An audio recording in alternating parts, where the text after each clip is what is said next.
حدیث نمبر 548 548 عن سفیان الثوری، حضرت سفیان الثوری کے بارے میں ہم لکھ چکے ہیں.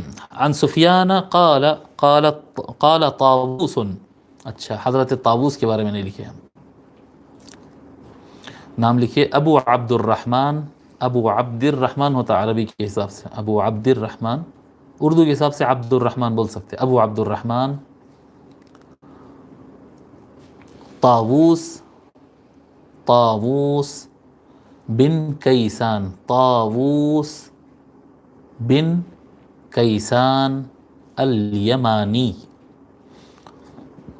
ابو عبد الرحمن طاووس بن کیسان الیمانی، یہ تابعین کے اکابر فقہاء میں سے ہے، اور آپ کا انتقال تابعین میں سے ہے، اور آپ کا انتقال 106 ہجری میں ہوا.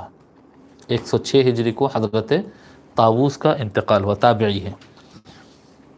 تو حضرت طاووس کہتے ہیں، یہ براہ راست بہت سارے صحابہ سے علم حاصل کیے ہیں. حضرت طاووس کہتے ہیں ان الموتى یفتنون فی قبورہم سبعا،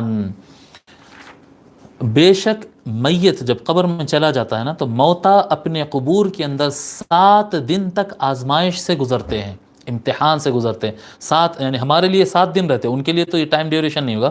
ہمارے لیے جو پہلے 7 دن ہوتے، یہ 7 ڈیز تک وہ ایک مشکل گھڑی سے گزرتے ہیں وہ. تو ٹھیک ہے، تو کیا کرنا ہے؟ فَكَانُوا يَسْتَحِبُّونَ أَن يُطْعَمَ عَنْهُمْ تِلْكَ الْأَيَّامِ، تو صحابہ کرام اس بات کو پسند کرتے، صحابہ کرام اس بات کو پسند کرتے کہ ان کی طرف سے ان 7 دن کھانا کھلایا جائے. دیکھیں یہ طریقہ ہے، دیکھیے آپ، یہ یعنی کسی کا انتقال ہو گیا، اس کو دفنا دیے، 7 دن تک اس کی طرف سے کچھ غریبوں کو کھانا کھلا رہے ہیں. کیوں؟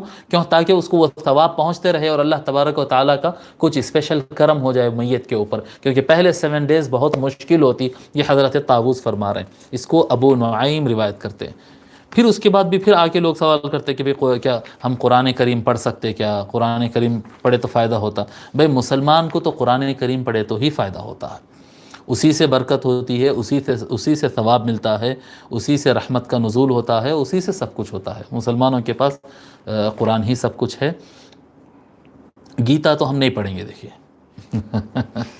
گیتا اور جو ہے یہ کتابیں ہم ثواب پہنچانے کی غرض سے یہ کتابیں نہیں پڑھیں گے. ہم جو بھی پڑھیں گے، بائبل نہیں پڑھیں گے، ہم قرآن پڑھیں گے. ٹھیک ہے.